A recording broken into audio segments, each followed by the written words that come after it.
Scoob is a generic superhero, non-Scooby-Doo movie. But before I get into the negatives, there are some positives on the film. The first being, the first 15 minutes of this movie is legitimately good. It's funny, heartfelt, and awesome. I love the first 15 minutes. And the kid version is just awesome. The theme song, the Scooby-Doo theme song that they use after that first 15 minutes was pretty cool. You got to see, like, CGI versions of scenes of the original theme song from the original show. And I liked it when Dick Dastardly said, "Stop right there, you filthy animal, and your dog, too." That was hilarious.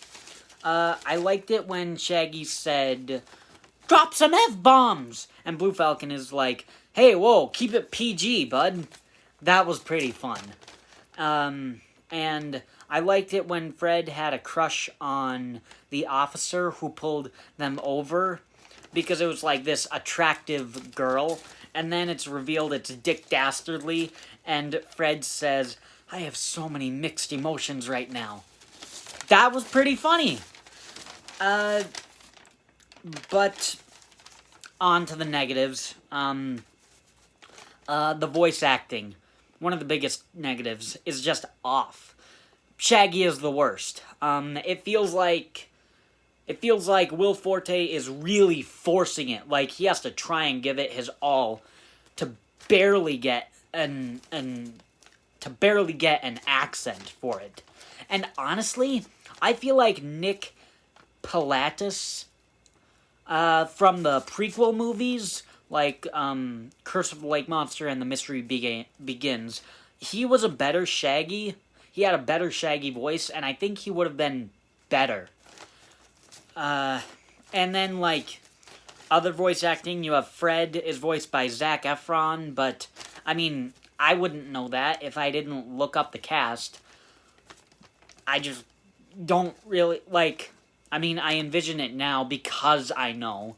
But if I never knew it was Zac Efron, I probably wouldn't have guessed it. And actually, there were different people considered for the gang. Bill Hader would have been hilarious as Shaggy, but they didn't do Bill Hader for some reason. In my own opinion, I think Charlie Day could have been pretty cool as Shaggy. He probably would have been pretty funny. Oh, and about Bill Hader and Charlie Day, if they wouldn't, like, force the Shaggy voice like Will Forte did, like if Bill Hader just used his normal voice, that would have worked better. And for Daphne, Karen Gillan and Anna Kendrick were considered for Daphne. And Emma Stone, Jenny Slate, and Awkwafina were considered for Velma. I actually would have been interested in seeing Awkwafina, because I liked her in Jumanji: The Next Level. I would have been intrigued in that. And Dwayne Johnson, Ryan Reynolds, and Chris Pratt were considered for Fred. How do you not get Dwayne Johnson to be Fred? I mean, like, I know little kids would know, like, who Zac Efron is, but who doesn't know who Dwayne Johnson is? He would have been interesting. And another voice that was just seemed like off was Tracy Morgan as Captain Caveman, because he just doesn't sound like Captain Caveman. I mean, I know Captain Caveman from Scooby-Doo Laugh Olympics, that show, but I know who the character is. So Tracy Morgan just doesn't sound like Captain Caveman. And this movie just doesn't feel like a Scooby-Doo movie. It feels like a generic superhero blockbuster movie.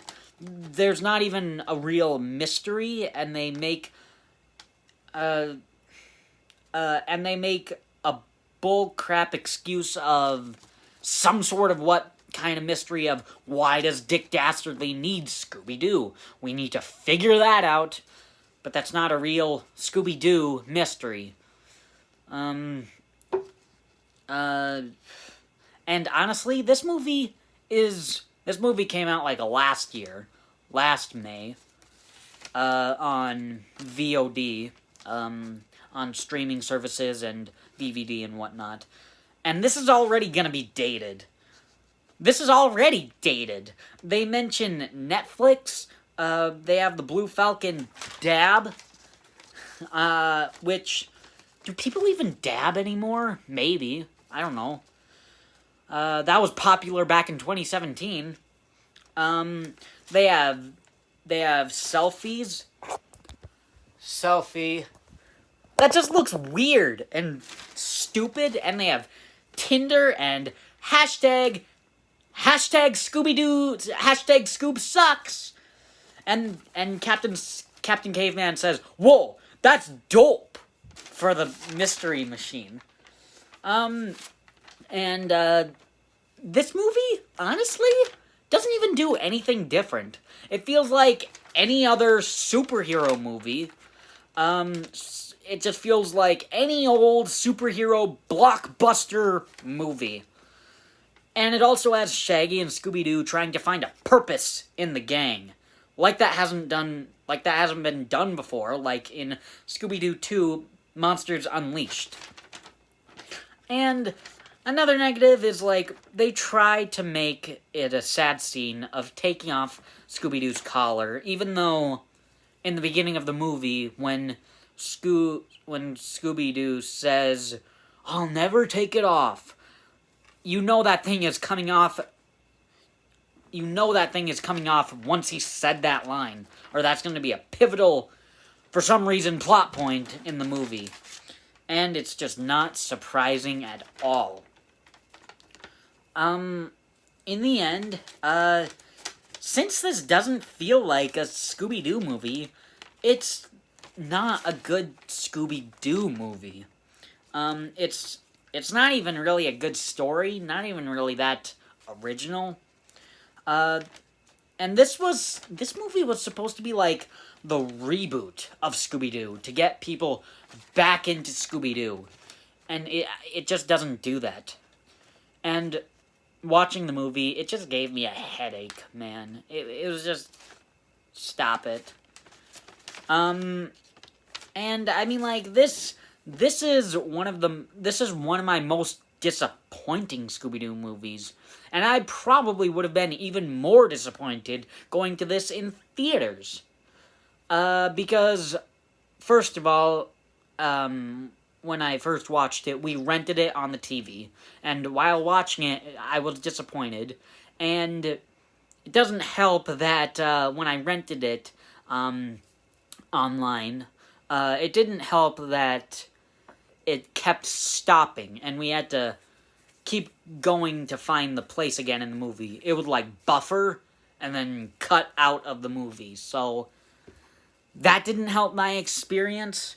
So, I mean, in the end, not a good Scooby-Doo movie, not an original story, so you can just skip this one altogether. It's one of my most disappointing Scooby-Doo movies. But thanks for watching this review.